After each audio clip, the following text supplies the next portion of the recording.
കല്യാണ വിശേഷം ഇപ്പൊ ഒരു ദിവസം തന്നെ കിട്ടുന്നത് 10,000-ന് മുകളിലാണ്. പിന്നെ സ്വത്ത് വിവരങ്ങൾ നോക്കി കഴിഞ്ഞു കഴിഞ്ഞാൽ 1.25 കോടിയുണ്ട്. അത് ഇവിടത്തെ മാത്രം, എടക്കൊച്ചിയിലെ മാത്രം. പിന്നെ അമ്മൂമ്മ പറയുന്നത് അത്രയും കിട്ടൂല, 80 ലക്ഷം രൂപയുടെ സ്വത്തുകളെന്നാ പറഞ്ഞു. എന്തായാലും 80 ഉണ്ടല്ല, കാരണം ഒരു BMW എത്ര റേറ്റ്? 50 ലക്ഷം രൂപ. സെക്കൻഡ് കിട്ടും. അത് മതി. അപ്പൊ അത് BMW ഒരു സെക്കൻഡ് എങ്കിലും എടുക്കാല്ലോ തൽക്കാലത്തേക്ക്. അപ്പൊ ഞാൻ പറഞ്ഞത് വീട് സ്ഥലം വിറ്റാ ഭാവിയില് അപ്പൊ പുറത്ത് വണ്ടിയുടെ അകത്ത് കിടക്കാം. വാടക വീട് എടുത്തു കഴിഞ്ഞാൽ നല്ലൊരു സെറ്റപ്പ് ജീവിക്കാനല്ല. വാടക വീട്ടിലാ, അതായത് വീട് വിറ്റിട്ട് വാടക വീട്ടിൽ കിടന്നിട്ട് BMW ഇട്ട് കിടക്കാം. അപ്പോൾ വീടുണ്ടല്ലോ, ഒരുപാട് സ്ഥലം ഉണ്ടല്ലോ. 30 സെന്റ് സ്ഥലമില്ലേ അവിടെ വീട് വെക്കാൻ പാടില്ല, പുതിയ വീട്. മനസ്സിലായോ? എടക്കോച്ചി എന്ന് പറഞ്ഞ നഗരത്തെ. വേറൊരു കാര്യം ഞാൻ അറിഞ്ഞായിരുന്നു, താങ്കൾ ഇപ്പൊ കേരളത്തിൽ നിന്ന് ഇപ്പൊ പെണ്ണ് ഇപ്പൊ ആരും അങ്ങോട്ട് തരുന്നില്ലാത്തോണ്ട് താനിപ്പോ കേരളം വിട്ട് കൂർഗ് അതൊന്നും കൂടി പറഞ്ഞേ. കൂർഗ് മനസ്സിലായില്ല? കൂർഗില് പൂന. എന്റെ അമ്മേ, എന്തായാലും പെണ്ണ് കിട്ടിയിട്ടെ അലിജോസ് പെരേര രണ്ടും നല്ല ഇടങ്ങേറെ സ്ഥലത്താണ് പോയി പെണ്ണ് നോക്കാൻ പോണത്, പൂനെയും കൂർഗും അല്ലേ? അപ്പൊ പിന്നെ മുംബൈ, ഹൈദരാബാദ്, അങ്ങനെ വിദേശ രാജ്യങ്ങൾ, ആസാം, പഞ്ചാബ്, അങ്ങനെ എല്ലാ രാജ്യങ്ങളിലും പോകുന്നുണ്ട്. കാരണം വിദേശ അലിജോസ് പെരേരയെ അറിയാത്ത ആൾക്കാർ വേറെ ഉണ്ട്. അതുണ്ട്. കാരണം മലയാളികൾക്ക് മാത്രമേ എന്നെ അറിയുള്ളൂ. ഒരു തമിഴന്മാർക്കും ഹിന്ദി ഭാഷ അറിയുന്ന ആൾക്കാർ അറിയില്ലല്ലോ. തമിഴന്മാർക്കൊന്നും അറിയാൻ പറ്റില്ല. നീ ആരാ മായാണ്ടിയാ എന്നൊക്കെ ചോദിക്കും നിന്നോട്. അപ്പൊ അതുകൊണ്ട് ഈ കല്യാണത്തിന് ഭാഷയില്ലെന്ന് തന്നെ പറയാം. മലയാളികൾക്ക് എന്നെ ആസ്വദിക്കാനുള്ള ഒരു യോഗം ഇല്ല, മലയാളികൾക്ക് അനുഭവിക്കാനുള്ള യോഗം ഇല്ല. അതാണ് ഞാൻ ആലോചിക്കുന്നത്. കാരണം കാശ് ഉണ്ടായിട്ടും കിട്ടുന്നില്ല എന്ന് പറയുമ്പോൾ കേരളത്തിലെ 4,300 ജനങ്ങൾ വേറെ എറണാകുളം ജില്ലയിലുണ്ട്. അപ്പൊ അവർക്ക് പെണ്ണ് കിട്ടാത്ത എന്താന്ന് എനിക്ക് മനസ്സിലായി. കാരണം സർക്കാർ ജോലിയും പ്രൈവറ്റ് ജോബും ഉണ്ടായിട്ട് പോലും ഇന്നത്തെ കാലത്ത് കല്യാണം കഴിക്കാനായിട്ട് പെണ്ണുങ്ങൾ സമ്മതിക്കുന്നില്ല. കാരണം പെണ്ണുങ്ങൾക്ക് അടിപൊളിച്ച ലൈഫ് നടക്കുക എന്ന് പറഞ്ഞാൽ, പെണ്ണുങ്ങൾ എന്ന് പറഞ്ഞാൽ ഇപ്പോഴത്തെ കാലത്ത് ചിന്തിക്കുന്നത് 20 വയസ്സുള്ള പെണ്ണ് ചിന്തിക്കുന്നു, അല്ലെങ്കിൽ 25 വയസ്സുള്ള പെണ്ണ് ചിന്തിക്കുന്നത് ഒരു 40 വയസ്സുകാരെ കെട്ടാം, 50 വയസ്സുകാരെ കെട്ടാം എന്ന് പറഞ്ഞാൽ എന്താ, അവര് മറ്റേ എന്താ പറയാ, കാശല്ല, അവർക്ക് കുറച്ചുകൂടി മെച്ചൂർ ആയിരിക്കും. പക്ഷെ മെച്ചൂർ മാത്രം പോരല്ലോ, ഓരോരുത്തരുടെ പ്രായത്തിനിണങ്ങിയ ആൾക്കാരെ കെട്ടിയാൽ മാത്രമല്ലേ ആ ഒരു വൈബ് സെറ്റ് ആവുള്ളൂ. വൈബിനെ പറ്റി എന്താ പറയാനുള്ളത്? നിനക്ക് ഒരുപാട് ഗേൾ ഫ്രണ്ട്സ് ഉണ്ട് മൊബൈൽ നമ്പറിൽ, എന്താ നിനക്ക് പറയാനുള്ളത്?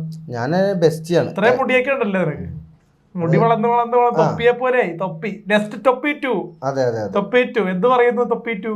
അപ്പൊ അത് വിട്. നമുക്കിപ്പോ പറയാനുള്ള വേറെ ഒന്നുമില്ല. നമ്മളൊരു പെൺകുട്ടിയായിട്ട് സംസാരിക്കുമ്പോ അവരുടെ ആറ്റിറ്റ്യൂഡ് നോക്കണം നമ്മള്. മനസ്സിലായ? നീ ഓവറായിട്ട് പെൺപിള്ളേരോട് സംസാരിക്കരുത്. പറയട്ടെ പെൺപിള്ളേര് പ്രത്യേകം നമ്മൾ ശ്രദ്ധിക്കുന്ന കാര്യങ്ങൾ എന്താണെന്നറിയോ? നമ്മുടെ ഏറ്റവും ഏറ്റവും വലുത് പെൺപിള്ളേര് ശ്രദ്ധിക്കുന്ന ഒരു കുറച്ച് കാര്യങ്ങൾ ഞാൻ നിനക്ക് പറഞ്ഞുതരാം. നമ്മുടെ സംസാരം, ആ സംസാരം ഒന്ന് കുറയ്ക്കുക.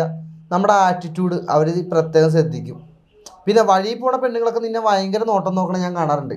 പക്ഷെ അവർക്കൊക്കെ വന്ന് പറയാൻ പേടിയാണ് നിന്നോട്, ഇഷ്ടമാണ് അലിയേട്ടാന്ന്. കാരണം നീ എങ്ങനെ പ്രതികരിക്കും, നീ പൊട്ടിത്തെറിക്കോ, ആ സാധനമൊക്കെ അവർക്ക് പേടിയാണ്. നീ അതൊന്നും കൂടി പറയുക. അതായത് എന്തെങ്കിലും ഇഷ്ടമോ എന്തെങ്കിലും ഉണ്ടെങ്കിൽ തുറന്ന് പറഞ്ഞോ. ഇവ പൊട്ടിത്തെറിക്കില്ല. എന്തെങ്കിലും പൊട്ടിത്തെറിക്കോ? ഒരു പെൺകുട്ടി ഇപ്പോൾ വന്നിട്ട് പറയാം ചേട്ടൻ എനിക്ക് ഇഷ്ടമെന്ന് പറഞ്ഞാൽ നീ പൊട്ടിത്തെറിക്കോ? ഇഷ്ടമെന്ന് പറഞ്ഞാൽ അപ്പൊ തന്നെ പൊട്ടിത്തെറിക്കോ എന്നാ ഞാൻ ചോദിച്ചത്. അതായത് അവരോട് നിന്റെ പ്രതികരണം എങ്ങനെയാണെന്നാണ് പെൺപിള്ളേർ എന്നോട് 2-3 പേര് വിളിച്ച് ചോദിച്ചായിരുന്നു. അപ്പൊ അതിനെക്കുറിച്ച് 2 വാക്ക് പറ. പൊട്ടിത്തെറിക്കേണ്ട ആവശ്യമില്ല, ഇഷ്ടമാണെങ്കിൽ വീട്ടിൽ വന്ന് ആലോചിക്കാം. ആരെ വീട്ടിൽ വന്ന്? എന്റെ വീട്ടിൽ വന്ന്. പെൺപിള്ളേരാ? അല്ല, ആദ്യം നിന്റെ ഇഷ്ടം അറിയണ്ടേ?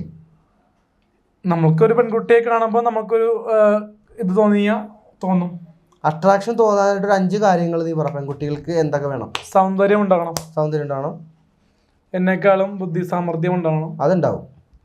പിന്നെ ഡാൻസ് കളിക്കാൻ അറിയണം. അത് മിക്കവാറും ഉണ്ടാവും. റീൽസ് ചെയ്യാനൊക്കെ ഇഷ്ടം ഉണ്ടാവണം. റീൽസ് ചെയ്യാൻ താല്പര്യം ഉണ്ടാവണം. അതിൽ താല്പര്യം ഇല്ലാത്തവരെ വേണ്ട. പിന്നെ അഞ്ചാമത്തത് അമ്മായിയമ്മയെ ബഹുമാനിക്കരുത്. അതായത് എന്താ ഉദ്ദേശിച്ചത്? അമ്മായിയമ്മനെ ഓടിച്ചിട്ട് അടിക്കണമെന്നല്ല, എന്റെ ഒപ്പം ജീവിക്കുമ്പോ എന്നെ മാത്രം സ്നേഹിക്കണം. അപ്പൊ താങ്കളെ മാത്രം. ഇത് നല്ലൊരു ഐഡിയ കേട്ടാ. ഇയാള് പറയണത് വേറൊന്നുമല്ല, അമ്മായിയപ്പനെ മൈൻഡ് ചെയ്യണ്ട. ഫ്രണ്ട്സോ ഗേൾ ഫ്രണ്ട്സോ കുഴപ്പമില്ല. ഞാൻ പറയുന്നത് മറ്റേ ഈ അമ്മായിയമ്മേനെ സ്വന്തം അമ്മേനെ പോലെ കാണണമെന്നില്ല. പക്ഷെ എന്നാലും തല്ലിക്കൊല്ലരുത്, ഇത്രേ ഉള്ളൂ.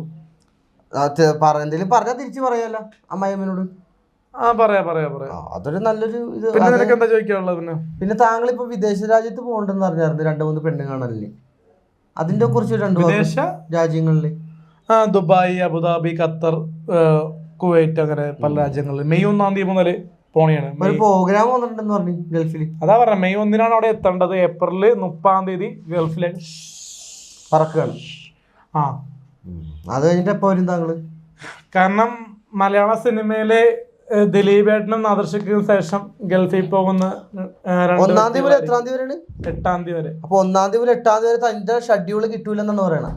ഷെഡ്യൂൾ ഇല്ല. അപ്പൊ ഷെഡ്യൂൾ ഉണ്ടാവൂല പെരേരട 1-ാം തീയതി മുതൽ 8-ാം തീയതി വരെ. അത് കഴിഞ്ഞിട്ട് ഇനി വർക്കുകളും കാര്യങ്ങളും പിടിക്കുന്നുള്ളു അല്ലേ? പിന്നെ വേറൊരു സന്തോഷ വാർത്ത പറയട്ടെ. ഓഗസ്റ്റ് 2-ാം തീയതി അത് പറയട്ടെ. ആളുടെ പേരൊന്നും പറയണ്ടെന്നാണ് പറയണത്. ഏതായാലും ഒരു സന്തോഷ വാർത്ത ഞങ്ങൾ പറയാണ്ട്. ഞങ്ങൾ ഒരുപാട് പേര് കളിയാക്കുന്നുണ്ട്, കോപ്രായം കാണിക്കുന്ന അത് എന്നൊക്കെ പറയുന്നുണ്ട്. ഇന്നലെ ചാലക്കുടിയിൽ ഞാൻ പോയായിരുന്നു. ഞാൻ അലൻ ജോസ് പെരേരയോട് ഈ കാര്യം പറഞ്ഞില്ല. കാര്യം അവൻ ഇന്നലെ പരിപാടി ഉണ്ടായിരുന്നു അല്ലേ, ഒരു ഇനോഗ്രേഷൻ എന്തുകൊണ്ട് ഉണ്ടായിരുന്നല്ലോ ഇന്നലെ ചാലക്കുടിയില്ലേ. ഞാൻ പോയില്ലേ മിനിഞ്ഞാന്ന്. എനിക്ക് കല്യാണം ഉണ്ടായിരുന്നു. അപ്പോൾ എന്നെ ഒരു ഡയറക്ടർ വിളിച്ചിട്ട് പേഴ്സണലി കാണണമെന്ന് പറഞ്ഞായിരുന്നു. അപ്പോൾ ആളുടെ പേരൊന്നും പറയല്ല. കാര്യം പുള്ളി പറഞ്ഞ കാര്യം എന്താണെന്ന് വെച്ച് കഴിഞ്ഞാൽ ഓഗസ്റ്റ് 2-ാം തീയതി ഷൂട്ട് തുടങ്ങുമ്പോൾ നിങ്ങൾ രണ്ടുപേരും ആ പടത്തിലുണ്ടാവും. ഇപ്പം ആരോടും പുറത്ത് വിടണ്ട. കാര്യം ഒരുപാട് പേര് ഇപ്പം ഞാനാണ് ഡയറക്ടർ എന്ന് അറിഞ്ഞു കഴിഞ്ഞാൽ ഒരുപാട് പേര് വിളിച്ച് പറയും ഈ പടത്തിൽ ഇവർ വേണ്ടാന്ന്.